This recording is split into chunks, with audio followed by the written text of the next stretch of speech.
Okay, let's switch to English. Welcome, everybody. We have today the pleasure to have with us Professor Simon Levis Sullam from the University of Venice, Ca' Foscari. That indeed was my university, where I got also my PhD. I'm really happy to have you here today with us, even online.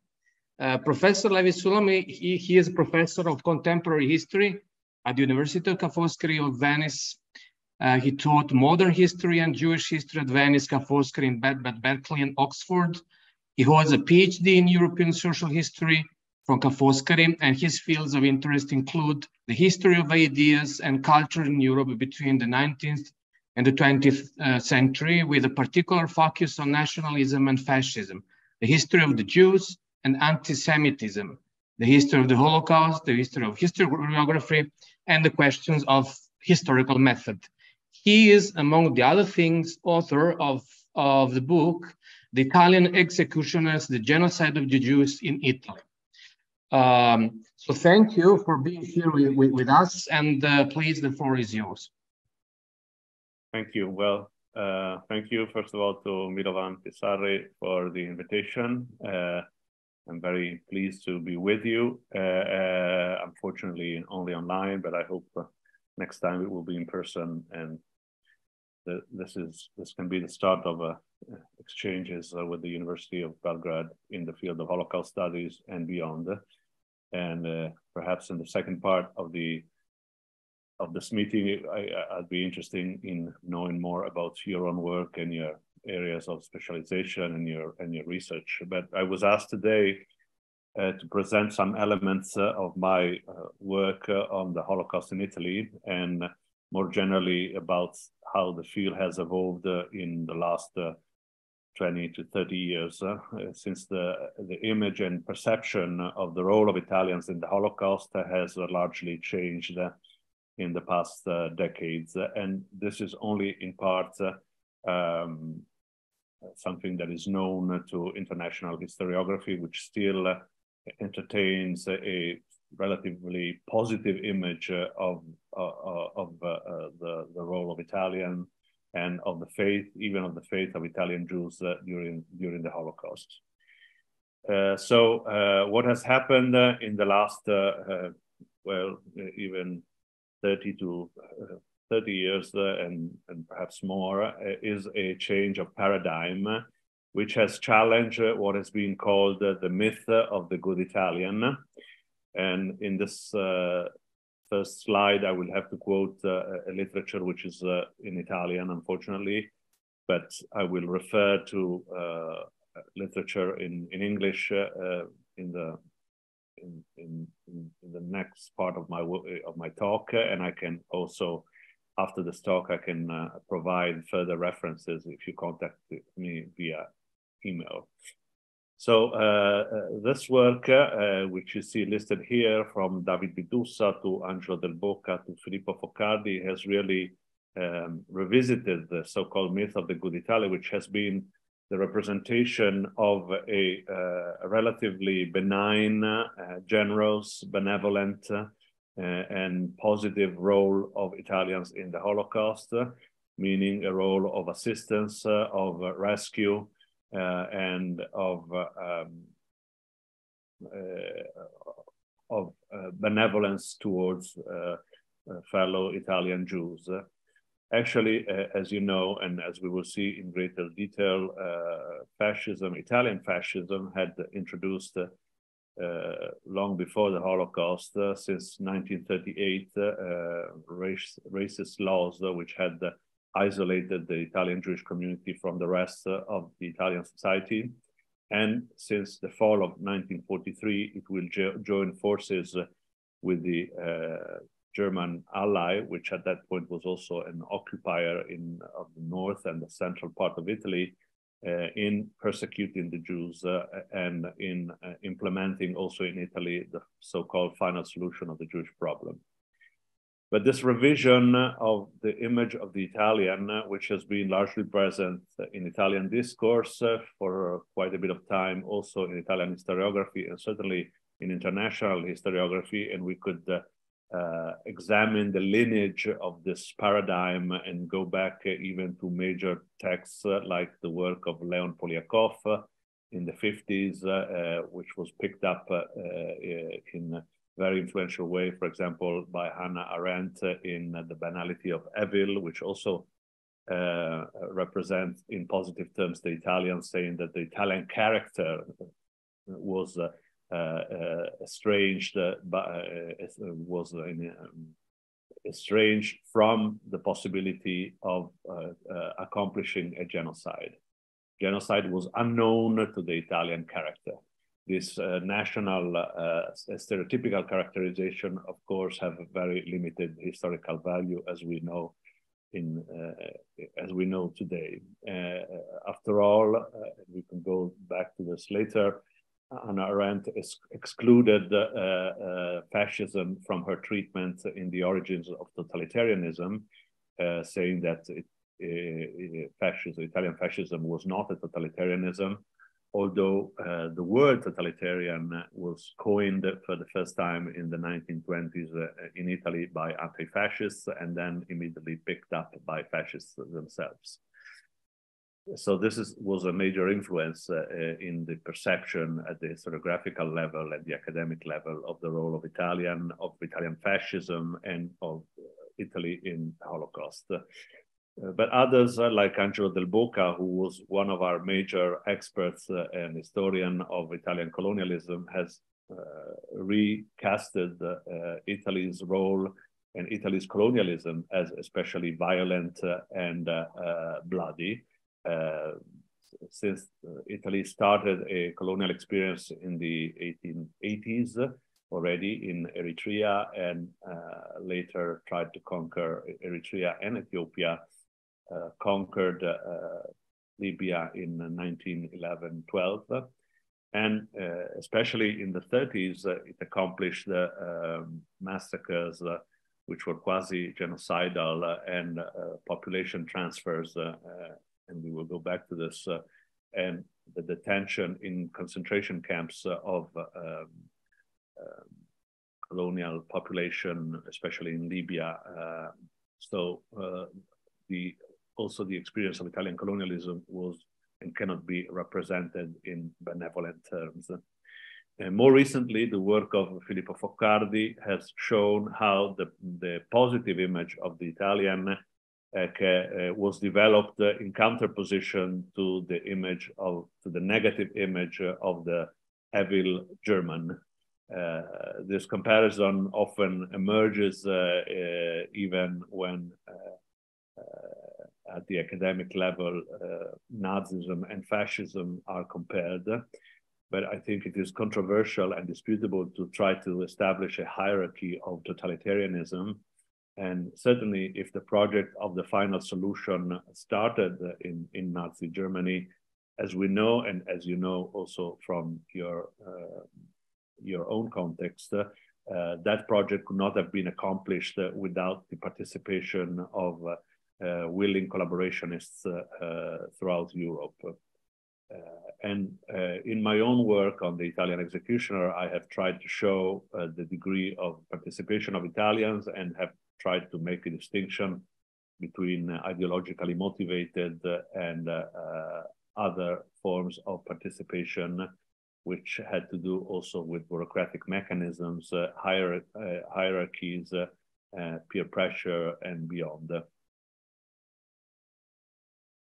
The closer starting point of this story, closer to the Holocaust, was again the introduction in the fall of 1983 of racial laws by Mussolini. This was a major shift in Italian fascism because in the 20s, certainly anti-Semitism was not part of the founding tables, so to speak, of the founding principles of fascism as it would be for Nazism.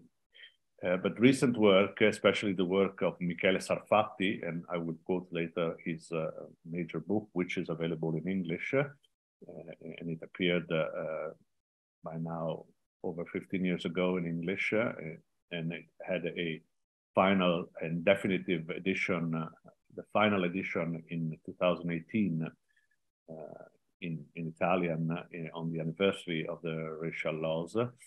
Sarfati and others have shown that anti-Semitic tendencies emerged within fascism already in the mid-20s. There were fascist anti-Semitic streams on the ideological level of the extreme wing of the party, represented, for example, by Farinacci or by Giovanni Preziosi, and I will go back to Preziosi later. And that also at the level of the administration, at the level of state organization, anti-Semitic tendencies appeared clearly in the mid-30s, in around 1934-35, when we see the tendency to exclude the Jews from public offices and from public functions.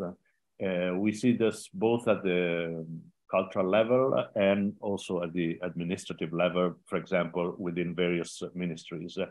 An episode which was discovered not long ago in the archives of the Italian Academy of Science, at the time Accademia d'Italia or Accademia dei Lincei, based in Rome, was in the files of Guglielmo Marconi, the inventor of the radio, who drafted lists of possible candidates for the election to the Italian Academy of Sciences, and in these lists, next to the name of Jewish candidates, there was an E. He indicated an E, which stood for Ebreo, the initial of Ebreo, which is Jewish, and those candidates were excluded. So also one of the sort of towering figure of Italian sciences internationally, 4 years before the shift, the racist shift of fascism, was selecting candidates and to the Italian Academy of Sciences, excluding Jews. The introduction of racial laws was preceded in the summer of 1938 by the publication of a manifesto of the Italian race, so-called, signed by a group of scientists, as they proclaimed themselves and actually were at the time, since they mostly were held at university posts, which proclaimed the existence and superiority of an Italian race, which was superior to African and to the Jewish race. This was a very bold statement. It sort of brought together streams of sciences which were present not only in the Italian academia, but in scientific thought of the time since the late 19th century. As you know well, the notion of race was spread and accepted in scientific thought.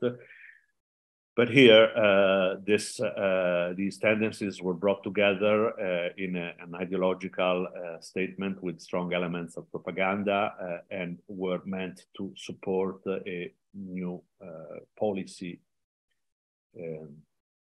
which was announced publicly and was preceded still in the summer of 1938 by a census of Italian Jews, in which Italians were asked to declare if they belonged or not to the so-called Jewish race. This was meant by Italian fascism to have a clearer sense of the numbers of Italian Jews within Italian society. And let's take notice that Italian Jews emerged to be about 40,000 at the time on a population of 40 million. So a very small minority, which also did not have a especially influential role within Italian society. There were Jews in politics and culture and the economy, but the role was not necessarily prominent or certainly exaggerated, and was proportional to their numbers, so very, very small. So these laws, which you see here announced in Corriere della Sera, also at the time the major national daily newspaper, were meant to exclude the Jews from Italian society, from all areas of Italian society, starting from schools where students were expelled in the fall of 38, teachers were expelled at all levels, including university. Jewish students were allowed to complete their degrees if they had been already, if they were already enrolled in university, but they could not enroll, begin an academic career as students since the fall of 38, and Jewish faculty were expelled. And this was a permanent measure. So when we consider the society that emerges from the racial laws with the exclusion of Jews, this had at its core a system of apartheid, which was meant to be the final status, the final arrangement, or the final form of organization of Italian society from then on.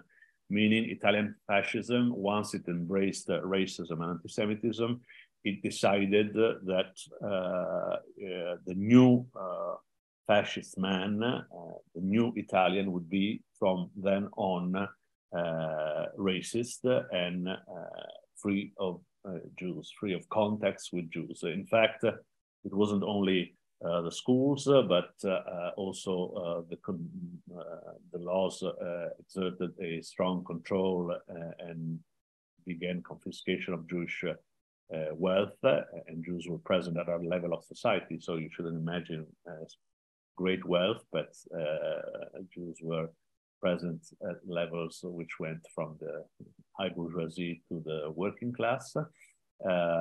Professions were also limited. Jews were excluded from libraries, from theaters, from movie theaters, from beaches on the seaside, from cultural associations, sports association. I was especially struck when I saw a list from 38 which excluded Jews from, for example, the associations for the protections of animals, meaning that in a sense there was a concern that Jews wouldn't get in touch also with animals. So it was, if we were to use a partly anachronistic term, an apartheid system, which would which would be the basis for Italian society in the years to come. Part of this was, of course, included, of course, a strong, a rich flow of infamous propaganda. Here you see one of the major magazines, racist and anti-Semitic magazines, La Difesa della Razza, the Defense of Race, which was published from 1938 to 1943. And as you see, this magazine was covering both anti-Semitism and racism, because as we will see, and we'll mention more detail in a minute, racism was also part of the concern. Of course, anti-Semitism itself can be considered part of racism, but there was a stream which concerned the Italian presence and Italian racial measure and racist measure in the colonies. And the propaganda, starting from the manifesto of the scientific, so quote unquote, manifesto of the summer of 38, targeted also Africans and not only Jews.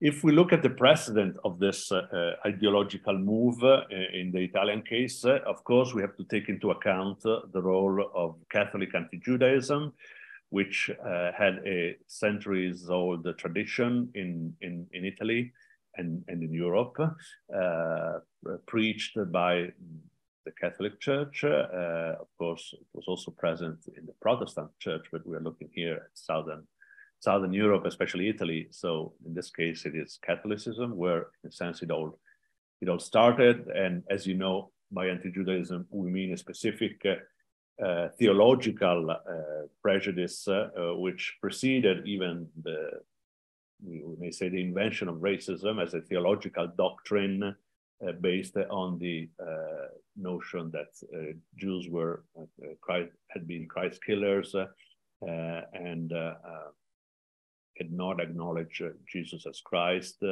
and were then condemned to pay their mistakes and their errors through the centuries.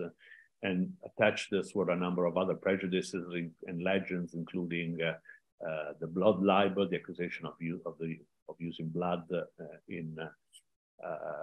for example, during Easter or Passover for the preparation of bread, Catholic blood by Catholic children or Catholic girls, and the accusation of usury, etc.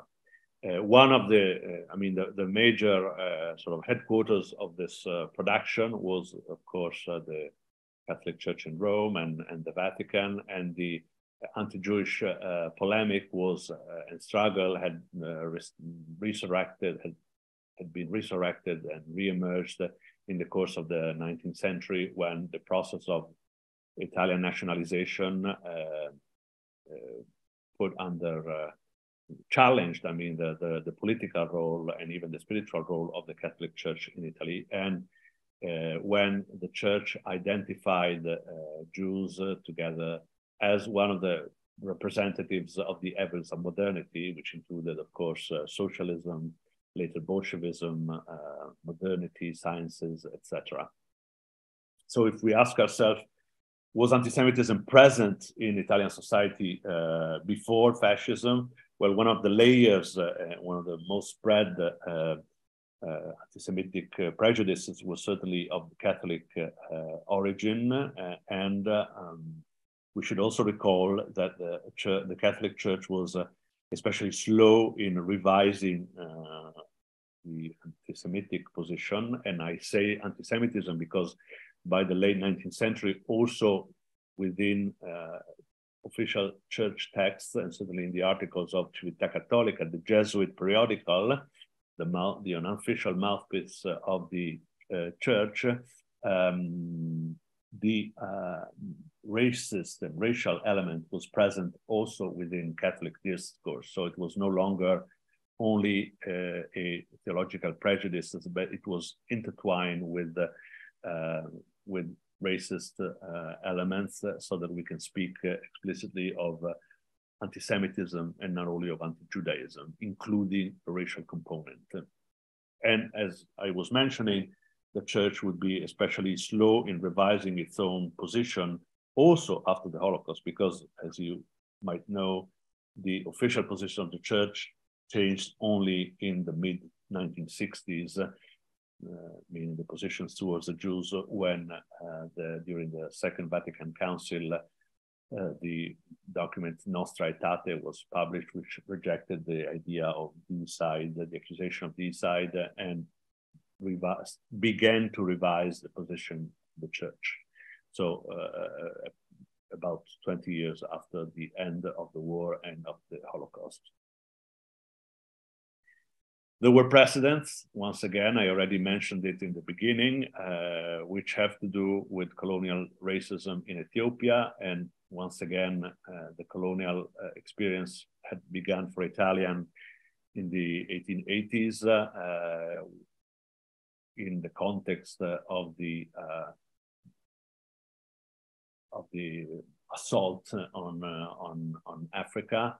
The scramble for Africa. Italy had recently been unified, had been born as a state in 1870, as an independent state, and it also wanted to affirm itself in the context of international diplomacy to start a colonial enterprise for which it advanced, for which it claimed economic and social motivation, as also motivation of prestige. And of course, the creation between the first creation between the mid-1880s and in the following decade under the presidency of Francesco Crispi in the late 19th century of an Italian colony included and had included a racist conception, which are in a sense inherent to any colonial project.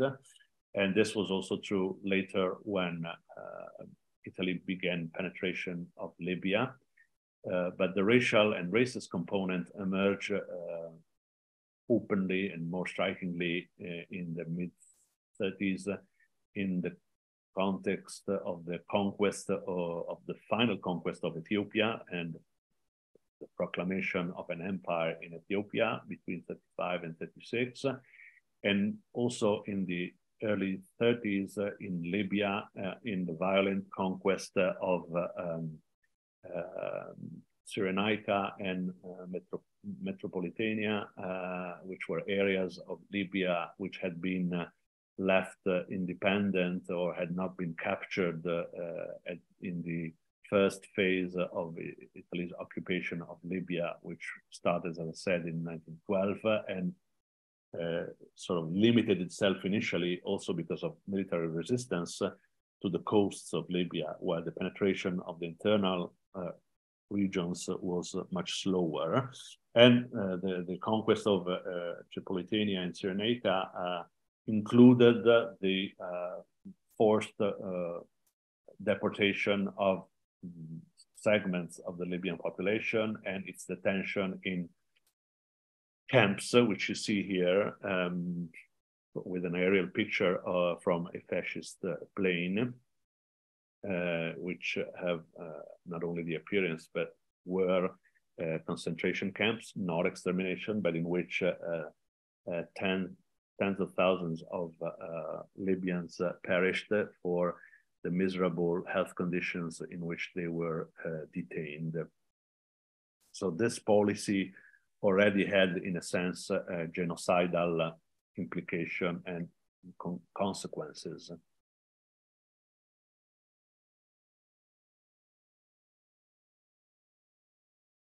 In the conquest of Ethiopia, Italy had also used gas bombs including gas, so violating the Geneva Convention, something which was for a long time denied also by major segments of Italian public opinion, people who had been in Ethiopia in the 30s. For a long time after the war, they denied the use of gases until in the mid-90s, that is 40 years ago, 30 years ago, the historical office of the Italian army released the official documents acknowledging the use of gas, which was used in the bombing of Ethiopians for the conquest of the country by the fascist regime in the mid-30s. So this element and these documents also contributed, and they were released thanks especially to Angelo Del Bocca, the historian I mentioned in the beginning as one of our major experts and somebody who created the field of colonial history in Italy.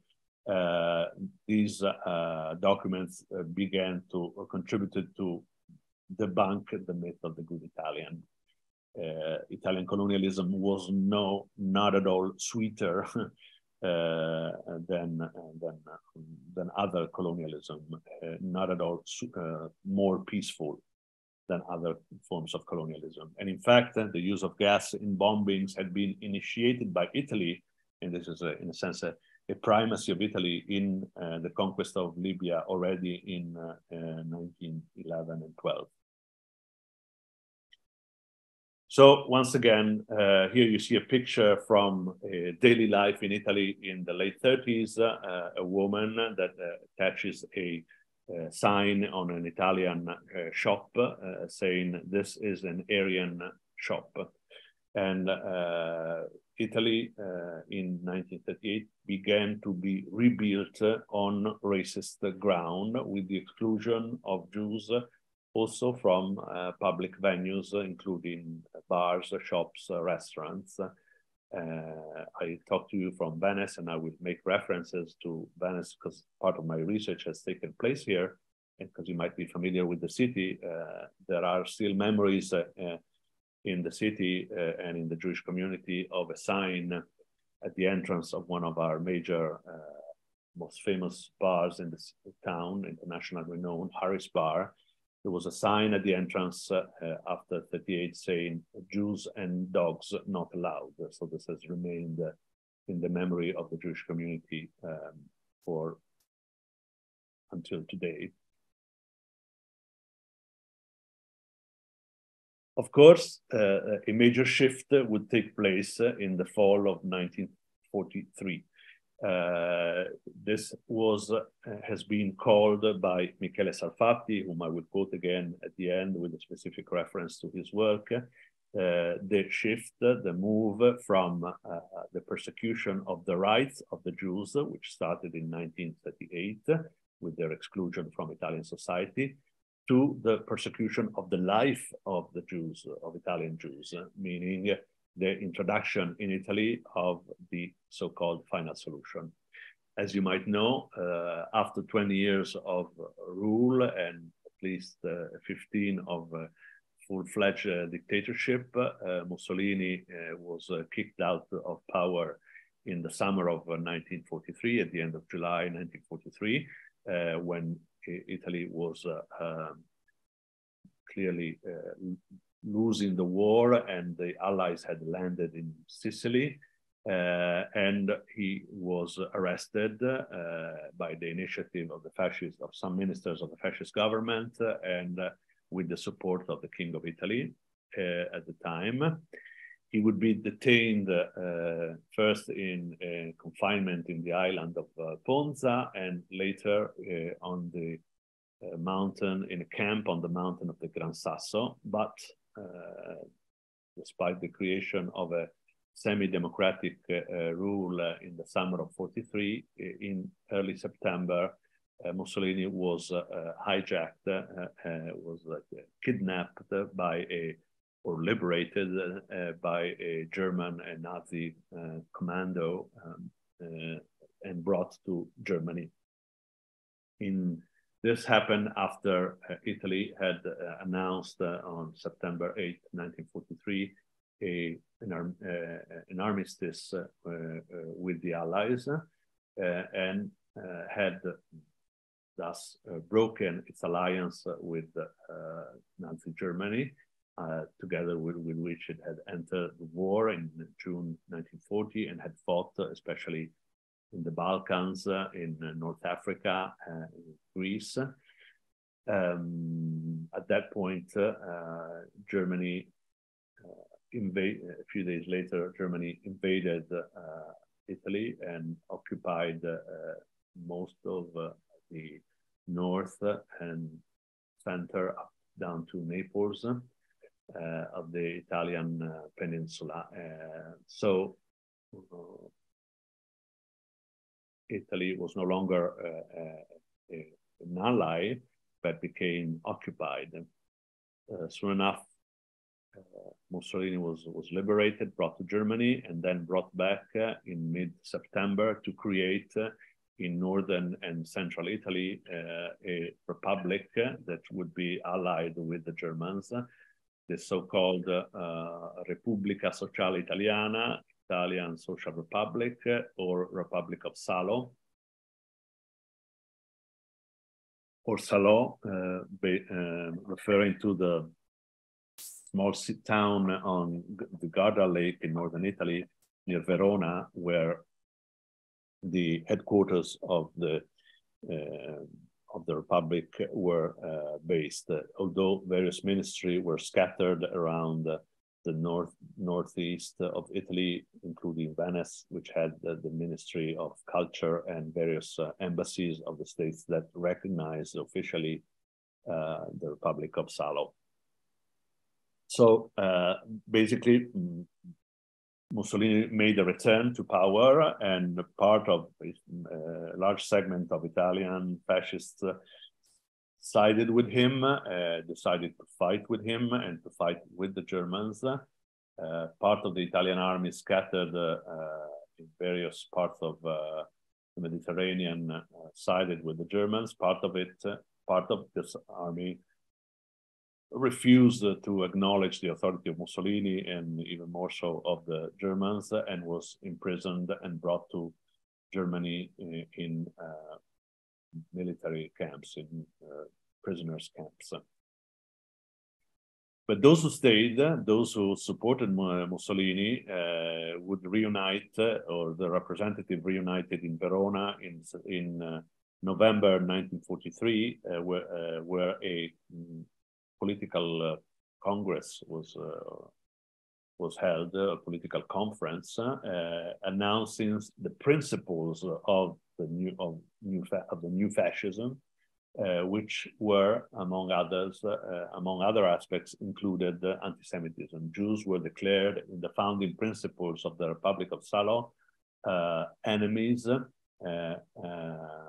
foreigners, and enemies. While they had only quote unquote been considered inferior, and they still had not lost Italian citizenship in 1938. At this point, they were considered non-Italian, foreigners, and enemies, and this created the premise for the persecution of their lives, which started at the end of November of 1943, when a police order was issued for the arrest of all Jews on Italian territory and the confiscation of their wealth. This had been preceded, among other episodes, by the German roundup of Jews in Rome, an infamous episode when about 1,000 Jews were arrested, not only in the ghetto of Rome, but throughout the city. But it should be noticed that also this initiative saw a participation of Italians, and that because it would have been impossible for Germans to arrest Jews in Rome or elsewhere without the logistical support and also military support or police support of Italians. To begin with, Italians had the list of Jews because, as I said, they had drafted these lists since 1938 with the racial and racist census, and had constantly updated the census with, which included the whereabouts of Italian Jews, so within all Italian cities and smaller villages. And the mere circulation in Rome and the identification of places, addresses, etc., could not have taken place without the support of Italian. But by the end, at the end of the fall of 43, Italians took the initiative on their own. There is no trace of,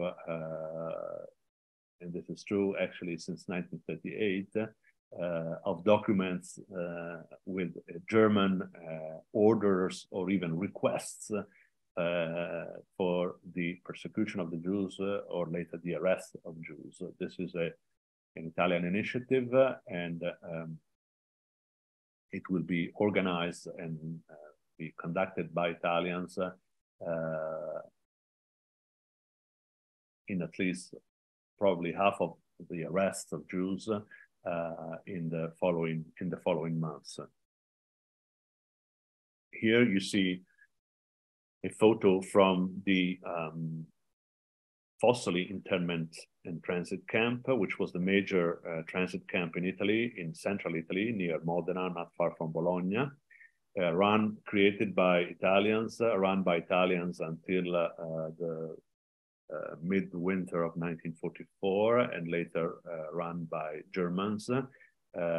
Italian arrested Jews, they imprisoned them in local prisons, and then they transferred them to transit camps. A large percentage of them went through Fossoli. For example, Primo Levi went through Fossoli, and in fact, if you recall his book and memoir, If This Is a Man, Se Questo È un Uomo, the book opens in Fossoli, where Primo lands after being imprisoned originally as a partisan, and they later discovered he was a Jew and then so deported him. So this was run by Italians, and Italians did not kill the Jews on Italian soil, but handed the Jews to the Germans, who shipped them in trains to Central or Eastern Europe, especially Eastern Europe, and in the case of the Italians, mostly Auschwitz.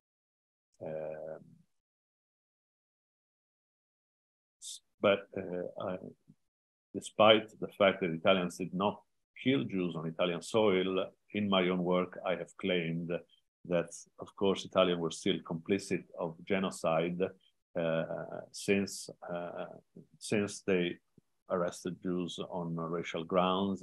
They looted their wealth, they confiscated their property, they moved them to prisons and internment camps on racial basis. If we look and go back to Lemkin's definition of genocide, which is the complete or partial killing of Jews, of minorities on ethnic grounds, ethnic religious grounds. I think that also the Italian segment of the Holocaust indicates complicity in genocide.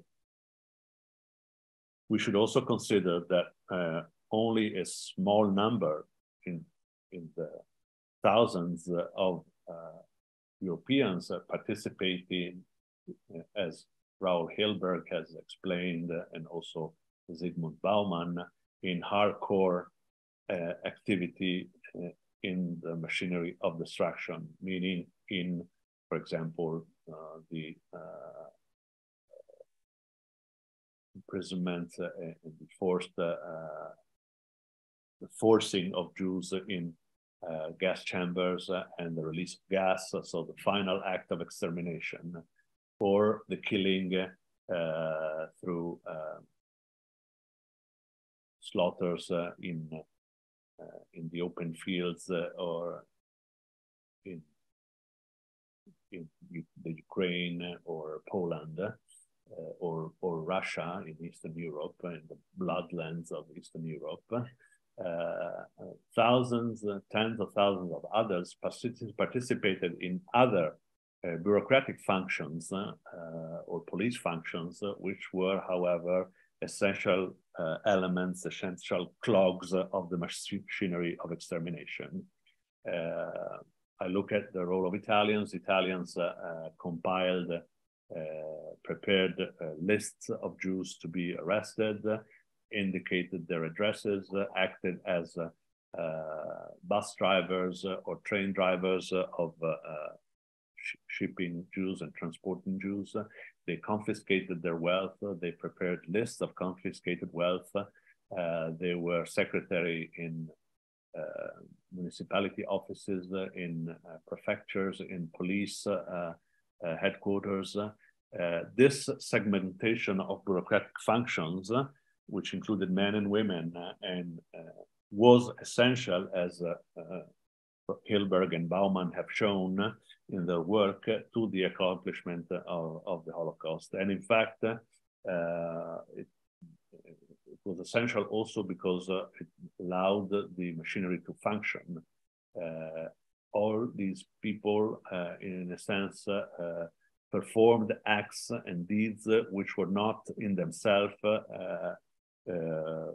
apparently bloody in their results. Sometimes they were apparently entirely innocent and once again bureaucratic and absolutely unoffensive. but they were essential in constructing the lane of destruction.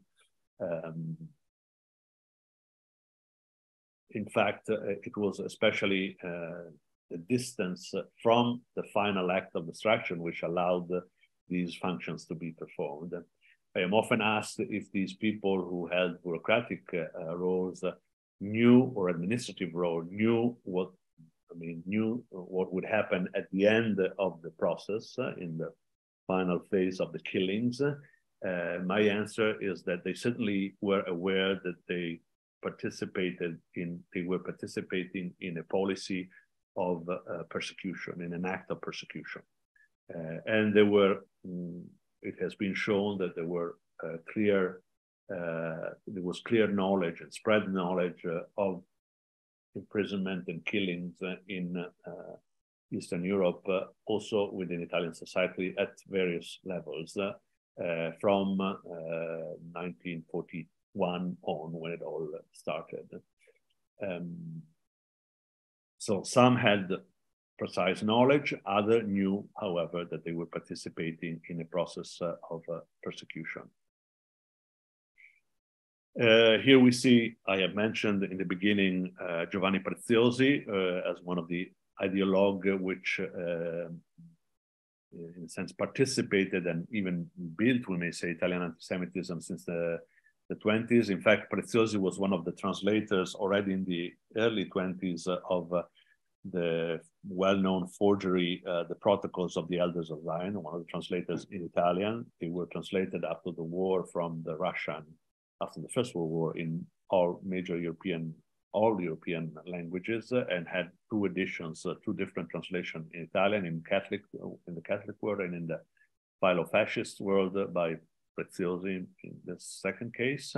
And Preziosi would be resurrected during the Republic of Salo as at the Ministry of Race, as an inspector of the ministry, the major inspector, the head inspector of the Minister of Race, and he sort of tried to prepare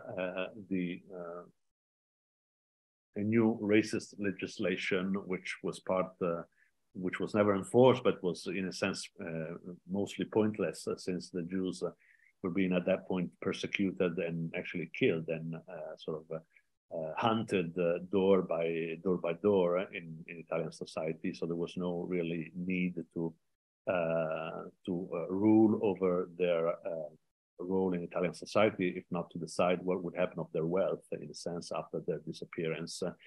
But he continued to exercise a major ideological and propaganda role during 43, 45. And we see the production of articles, journals, manifestos that defined and sort of spread the anti-Semitic verb in the last 2 years of the war. Preziosi will commit suicide in the spring of 45 at the time of the liberation of Italy. Here you see, well, Michele Sarfati's book, who's been pioneering in the field. It appeared, well, Sarfati published already at the end of the 80s, in 1988, his first book on the role of Mussolini and the racial laws, and then sort of produced a broader overview, very detailed, pointing to changes in the policies towards Jews since the mid-30s, as I mentioned, so some years before 1938, and has had, once again, internationally, a central role in revising the history of Italian anti-Semitism under fascism, and so debunking the role, the myth of the good Italian. I add to this a reference to my own work, which appeared in Italian in 2015 and was translated by Princeton University Press in 2018, which focuses especially, in a sense, on the role of Italians in the Holocaust, during the final solution, its sort of everyday life in Italy during the Holocaust and the role of, we may say, ordinary Italian in this process. One of the sites I have looked at, I go towards the conclusion of my talk, is Venice, where I was able to conduct research in archives, and because I had written about it before, looking at the Jewish community since the early 20th century. That was my first book, which included parts on the myth of the ghetto. The first ghetto in Europe was created, meaning the early modern ghetto, not the Nazi ghetto, was created in 1516 in Venice, Italy, and it was originally sort of a geographic name indicating a neighborhood. Still stands. I don't know if some of you might have been there, as one of the sort of most ancient Jewish neighborhoods with 5 wonderful synagogues. At the time, there was a small Jewish community with some prominence in the city. Among its members had been both representatives of the on the left and the anti-fascist work. For example, Gino Luzzatto, who had been the rector of the University of Venice, from which he was first kicked out as an anti-fascist, and then as a Jew. He was a prominent economic historian, corresponding with Marc Bloch, Henri Pirenne, and other major figures of the time. On the right, there were figures such as Margherita Sarfatti, who had been Mussolini's friend and intellectual advisor and even lover, and his biographer, the author of one of Mussolini's major biography in 1925. And Mussolini got rid of Sarfatti already in the early 30s, or mid 30s actually, and finally, definitely in 1938, when he could no longer have around him a Jewish mistress. So one of the chapters of my book, I look at various cities. Major work has been done on Florence, for example, which I have used. I've done my own research on Venice. And here you see the hunting of Jews door by door with the participation of volunteers of the reconstituted fascist party since the winter of 43, 44, but also police, carabinieri, that is military police, and an army of bureaucrats, including translators, including secretaries, including those who rowed or led the boats that would take the Jews from the rest house, the Jewish rest house in the ghetto, to the train station where they were led in the winter of 44 to Fossoli di Carpi, the transit camp in central Italy. Here I have also examined the role of ordinary Italians, ordinary Venetians in this case, and informing, meaning that many Jews were denounced by next door's neighbors, by former partners in businesses, and this we see throughout Italy. If there were many Jews, many Italians who helped Jews and helped them hide, there were next to every Jew or every family that was deported is often the act of betrayal and informing in the hope of receiving economic reward or occupying an apartment and taking over a business by ordinary Italian. And here I think it is useful to consider that these acts were not motivated, I would claim, by anti-Semitic hatred, but by specifically greed. And in fact, greed is one of the components and one of the triggering factor also within genocide. Genocide is not something that takes place in faraway lands, as we tend to think, but it can take place in our own society when extreme form of civil war takes place, and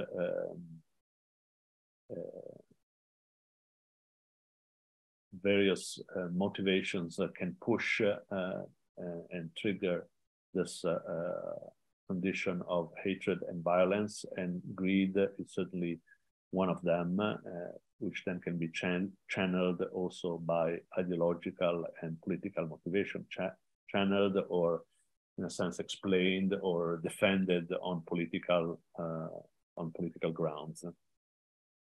So in Venice, we see, for example, an infamous Jewish, in fact, there were also Jewish informants, a gentleman from Trieste, Mauro Grini, who came to Venice to identify, in collaboration with, while collaborating with the Germans and the Italians, Jews from Trieste who had fled Trieste because Trieste was under direct German occupation, while Venice was under a sort of mixed German-Italian rule, and officially the Italian rule. So Jews from Trieste had hid in Venice, and this gentleman had come to identify and identified many Triestine Jews, Jews who had fled from Trieste. And there are scenes of him standing in the center of the town, trying to see if he could spot Jews walking through one of the central squares in Venice. And unfortunately, he was repeatedly successful. His family was imprisoned in Trieste, and he was hoping that they would be liberated.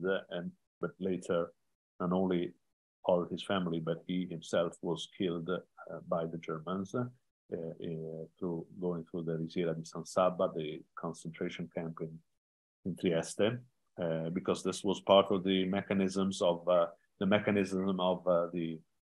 final solution. Any form of collaboration was then of Jews, then turned into a final condemnation. I mean, people were hoping to have their life saved or have a delay in their fate, but actually they would then become themselves victim of the machinery of destruction. And this is part of what Primo Levi has called the gray zone, in which the victims and persecutor, in a sense, meet. They become, for example, capos in the camps, but capos themselves are not usually spared. This is true, for example, also as under commando, who takes care of the final acts of the execution and the destruction of the bodies. After they have participated in this process and witnessed this process, they become victims themselves of it until nobody remains alive. So overall, there were over 8,000, almost 9,000 Jews, Italian Jews deported, about 50% of the Italian Jewish population.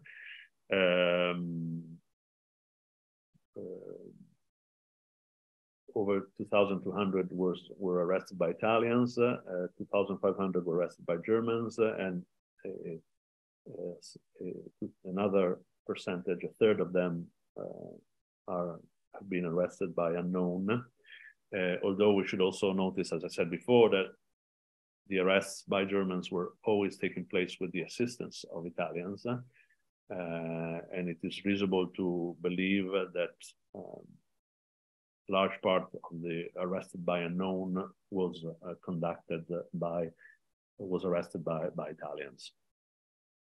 This is a scene, as I head towards the final conclusion, of the reopening of the synagogues in the ghetto of Venice in May 1945. You see at the center a rabbi from the ranks of the Allied, and various parts of the Jewish community that had survived in hiding. And I have added this final picture because this is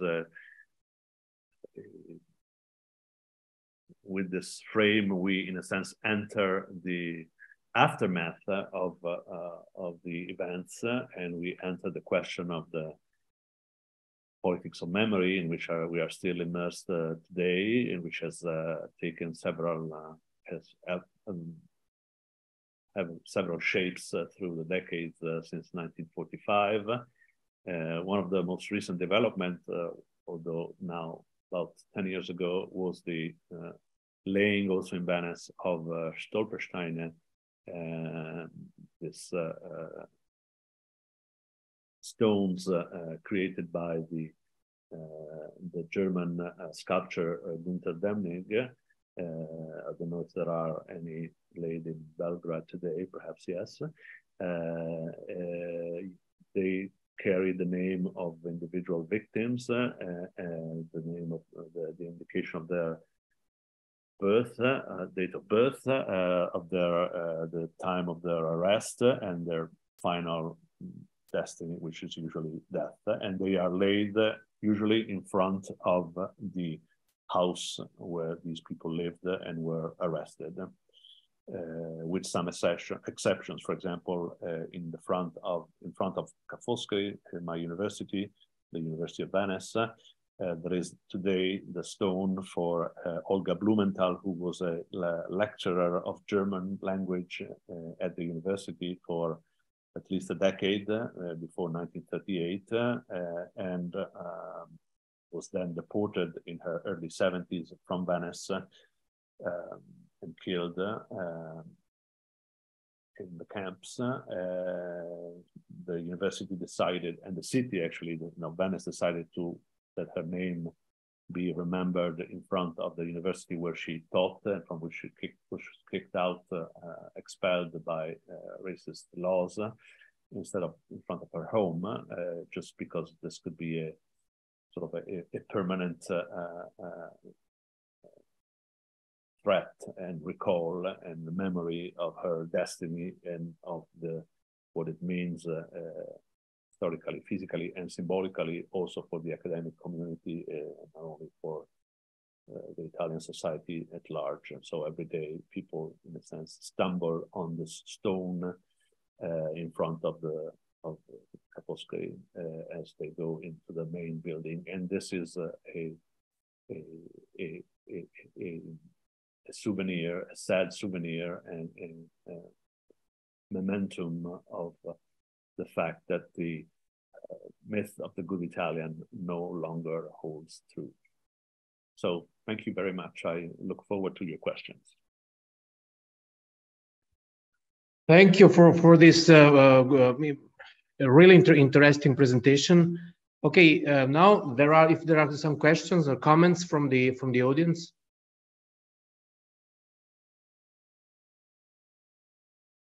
Okay, I know that usually it's difficult for the first comment is usually difficult to have the first comment. So I have several questions actually and different comments. And the first comment, my first question is, you mentioned the really complicated attitude of the Italian authorities in the occupied territories from 41 until 43, basically the territories of the Balkans, former Yugoslavia, from Slovenia to Montenegro and Albania. Michele Sarfatti and others dealt with this really difficult topic. And as I can see, there is, let's say, one official narrative that you mentioned, the myth of the Italians that rescued the Jews, refugees from Serbia and the independent state of Croatia, and this really happened. But then, if we move, for example, into the local level, we can see a really different attitude, depending, for example, on if there is the case of the Provincia di Fiume, the province of Fiume, Temistocle Testa, or Bastianini in Dalmatia, Iacomone in Albania, and so on. Michele Sarfatti, in one of his articles, mentioned the case, for example, of a group of Jewish refugees from Serbia and Central Europe that the Italians delivered to the Germans in Pristina, in Kosovo. But then we have other cases. For example, if I remember correctly, in Fiume, when the prefetto Timisto Testa and the chief of the police, Genovese, they delivered also a group of 200 Jews, at least, to the Ustash, I think. And then at the local level, you can see really different politics. In some cases, they accepted the refugees. In many other cases, they rejected it. So what do you think about it? Could you elaborate a little more about this? What do you think about this question? Yeah, well, this is an important question, and as you mentioned, a complicated issue, because we have to examine the attitude of Italians in the first part of the war and after 1943. And also, if we look at the early part of the war, the issue is quite complicated. It has often been claimed, and the Italians were the first to claim, that they have rescued many Jews in the Balkans and when we say former Yugoslavia. And in some cases, this is true. But the problem is how we should interpret the acts of protection towards these Jews. One of the persons who has worked on this is Davide Rodogno, who has written a very important book on fascists in the Mediterranean and their attitude and their behaviors during the Second World War, showing that Italy was active in creating sort of a new Mediterranean order. This is the title of this book, at least in Italian, but it's available also in English. Rodogno teaches in Geneva at the Institute for Graduate Studies, meaning within the new European order, which was the design of Nazis and fascists for Europe since 1939, in the design which was behind, in a sense, the Second World War, the German expansion, which was then supported by Italians since the summer of 1940, and the creation of an order which would be racist and based on anti-Semitic and based on genocide. Italy would have a central role in the Mediterranean, a role of superiority, of ruling, and this included anti-Semitism, which it had embraced since 1938, and racism. And this also had to do with, included also anti-Slav racism, which was clearly part of the Nazi project, anti-Slavic racism, and also part of Italian ideology, fascist ideology. The problem is that in the confrontation between, in the alliance and the dialectical and confrontational alliance between Italians, between Nazis and fascism, oftentimes we can see that the fascist protection of Jews was a matter of prestige and a matter of the affirmation of an Italian authority over its quote-unquote Jews, meaning Mussolini did not want to accept that things would be run and sort of led by the Germans. He wanted to deal in his own way also with his quote-unquote Jews. So the acts of protection can often be shown to be the affirmation of an Italian prestige, Italian superiority, the affirmation of a military authority of Italy over the population it was occupying, so that the requests from Germans could not be accepted straight away by the Italians. But as we see, when you shift to the fall of 1943, the Italians themselves would decide to take care of the Jews and to turn them into the hands of the Germans. So the policy was heading in that direction. If there was sort of quote unquote protection in the first 2 years of the war, and this is not always true because, as you were saying, there were also already population that was turned to the Germans, given to the Germans, or occupied locally, or imprisoned locally, and we also know. We should also consider what was the general policies of Italians in the Balkans towards, for example, the quote-unquote resistance. Here again, the myth of the good Italian should be debunked and questioned, since Italians reacted to local resistance or quote-unquote partisan resistance or red resistance by burning villages and shooting prisoners. So there was no benevolent Italian in the Balkans. It is hard to defend those grounds, although there were attempts at doing so by Italian diplomacy after the war, which then developed in the fact that Italy never had its Nuremberg trials and that there were major amnesties enforced towards not only war crimes, but in general, the fascist crimes and fascist responsibilities and fascist acts since 1946. Thank you. Any more questions?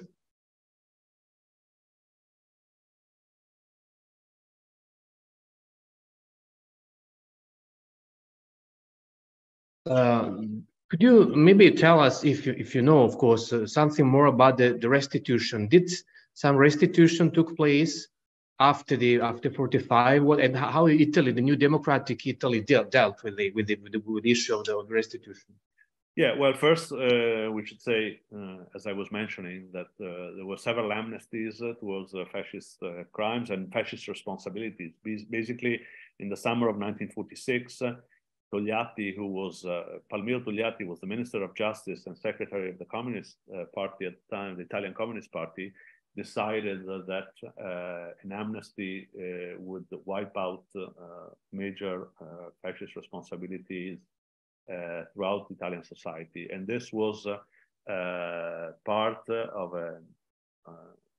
this was meant to construct support and towards the Italian Democratic Republic and even towards the Communist Party, and was meant to sort of leave behind the responsibilities and the fascist past in a process which was similar also in other European countries, including Germany, although, as we know, the major hierarchies were judged and were put on the trial in Nuremberg, but the rest of the society was left mostly untouched. And by the 1950s, throughout Europe, there were trials which fell under amnesties, and nobody, you could hardly find a former fascist or a former Nazi in jail, except for some major exceptions in Germany. But most of the wealth was returned, the wealth that had been confiscated, although, of course, this was not possible and was not done in most cases for those Jews who had been deported, and there were oftentimes no family to claim back their wealth. But there were paradoxical situations in which the police officers, I have seen this in Venice in particular, because that's where my own research took place, the police officers who had been in charge of confiscating Jewish wealth were then put in charge of the restitution of Jewish wealth. The same person. This because, of course, they were the experts, they had done the job, and they were the first to be able to return the wealth. But this also sheds light on the continuity of police personnel and the personnel level of public administrations in Italy, which was not remain unchanged. This is true for also the police who arrested the Jews. Those is true for the prefects that ordered the arrests, who remained in service throughout the 60s, 70s, up to the 80s when they mostly retired. So the question of the continuity, also in the case, for example, of the judiciary, the same, most of the judiciary, which, for example, led some of the few trials that were held immediately after the war against fascists had been trained and had served during fascism, and they would not be replaced after the war. They continued to serve in most cases.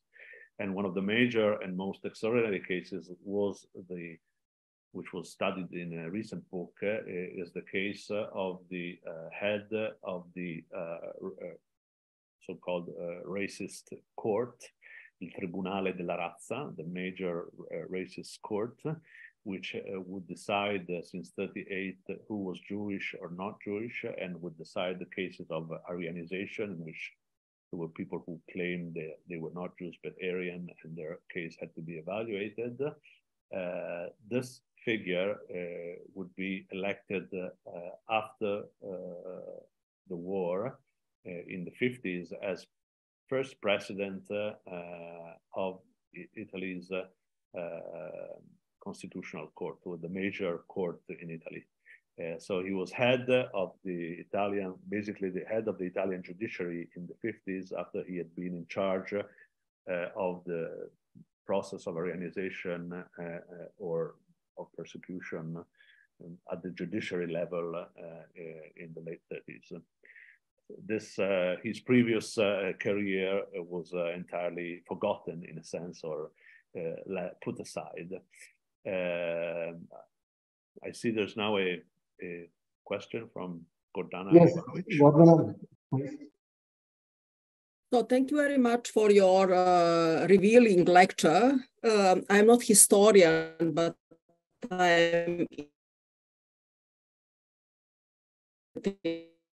think we're losing your... We have a problem with the connection. We cannot hear you. I have two questions. How would you...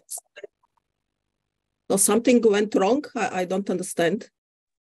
We lost you. Problem with the connection. Could you repeat, please?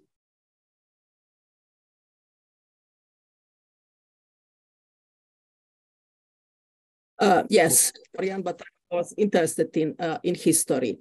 I would like to know, to ask you, how would you explain a rather long delay in, I mean, raising the questions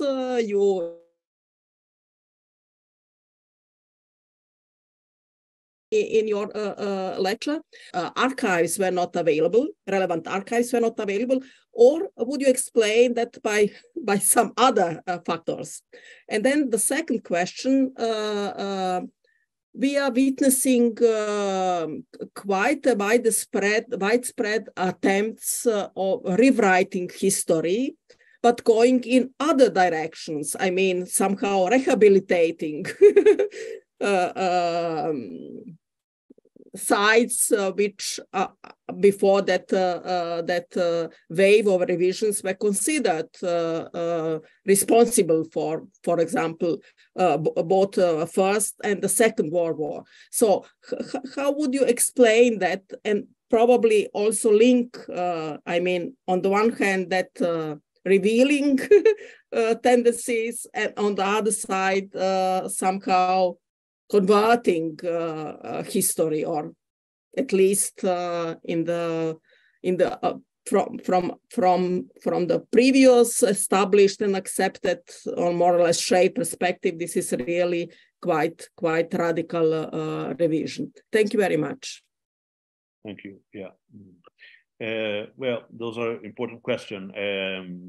It's hard to explain the delay in sort of the revision and of the role of Italians in the war, but I think this is and in fascism itself, I think this is a European-wide process in which for a long time the question of Europe's responsibility in the Holocaust, the question of the various national responsibility, including the German responsibility, was in a sense put into a parenthesis after the war. I use not by chance the expression parenthesis, because this was an expression used by one of the major Italian philosophers at the time, one of the figure of Italian anti-fascism, Benedetto Croce, who called fascism in the mid-40s, towards at the end of the war, a parenthesis, meaning something which had been a sort of a temporary experience within or a small segment of Italian history, which it would then proceed and carry on in its path, which had started with liberal Italy, had been briefly interrupted by fascism, and would now resume into a full democratic life after the war. Croce also used the expression of the barbaric invasion, or of the illness, and this was true within liberal historiography at large. Even Meinecke in Germany, in a sense, used this expression, the idea that fascism, Nazism had been a temporary illness of European society, which could be cured, and had, in a sense, no relation. This is the expression. The barbaric invasion indicates, especially something that is coming from outside. Fascism as something that belongs and is brought in by foreigners, in a sense, and does not belong to the nature of to the Italian nature. This again was reinforced at the international level by major contribution. Hannah Arendt disregarded Italy as a totalitarianism in her influential work on the origins of totalitarianism in 1951, although the word totalitarianism was invented in Italy. Today, I think we can agree with Emilio Gentile that there doesn't exist, fortunately, we may say perhaps, a perfect totalitarianism on the basis of which, or on the grounds of which, we can compare lesser totalitarianism or weaker totalitarianism.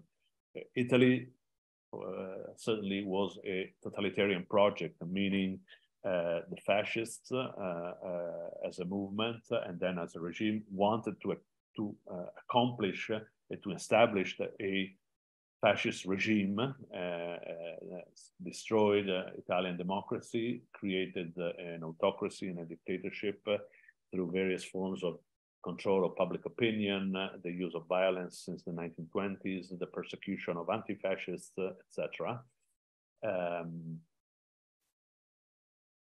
I think one of the reasons why this experience was removed was that it involved so many Italians, and the degree of consent towards fascism was so large that, as Togliatti realized in 1946, most of Italy should have been put in jail after the war. And this is why the decision was made to, in a sense, erase those responsibilities and sort of move forward, except for some major cases, which also fell under the amnesty in the 50s in any case. So for a long time, Italians wanted to produce and entertain a positive image of themselves. And there was even a sort of a nostalgia for Italian colonialism, for its role in Africa, a nostalgia for the time in which, as people still say today, Italian trains ran on time, and there still is an image in the Italian public opinion. And I move to your second question, which regards positively, or tries to reevaluate in positive ways the experience of fascism, saying that Mussolini, after all, was not such an evil man, and he was efficient, and he pushed forward and sort of reinforced the Italian pride and respect of Italy throughout the world. Oftentimes, this interestingly includes a condemnation of fascism since 1938, meaning, well, certainly a mistake was made with racial laws and anti-Semitic persecution, but up to 38, it wasn't that bad. The country was ran appropriately, trains were on time, we had our own empire, and we were well respected throughout the world. This disregards entirely the violent phase of fascism since the 1920s, when with squadrismo, which is the paramilitary activity of fascism, violent paramilitary activity targeting anti-fascists, socialists, Catholic, later communists, etc., spread violence and terror in the country to establish the dictatorship. And the dictatorship was finally created on clear grounds in 1925, when Mussolini claimed responsibility for the killing of the major leader of the opposition, the socialist Matteotti, who was first, Giacomo Matteotti, first kidnapped and then revealed to have been killed. And from then on, the so-called super fascist laws, leggi fascistissime, destroyed the liberal order by eliminating freedom of press, freedom of association, free elections, etc. So it's interesting to see how this tendency to regard fascism in relatively positive terms is reemerging today, but in a sense, I would claim it is part of an ongoing stream in which Italian society showed to be often nostalgic, if not philo-fascist, critical of anti-fascism, and we now have a government which has in its majority a party leading the government, which has claimed until yesterday to have its root within that historical experience and to inherit part of that experience. So I think we can consider with concern recent developments, but they are part of something which never went away, which is a nostalgia for the Mussolini's times, which has always remained with the Italians, or with part of the Italians, the more conservative public opinion. Thank you very much. May I add just a sentence? Of course, we know that racism in Europe is much older than racist laws, and racism has been oriented also to other ethnic groups, not just Jews. But of course, this is more dramatic case. But unfortunately, it is much older and much more widespread. Absolutely. Thank you very much. Thank you very much indeed. Thank you. We have time for another question. One more question. Milovan, maybe you can tell us how your work fits into this picture. I'd be interested to hear. Maybe the audience knows already. Okay. So thank you very much for your participation, and we will have other possibilities. I hope to cooperate. And if I don't know if I can, if someone has some other question, I can write you an email. Maybe this is better. Okay.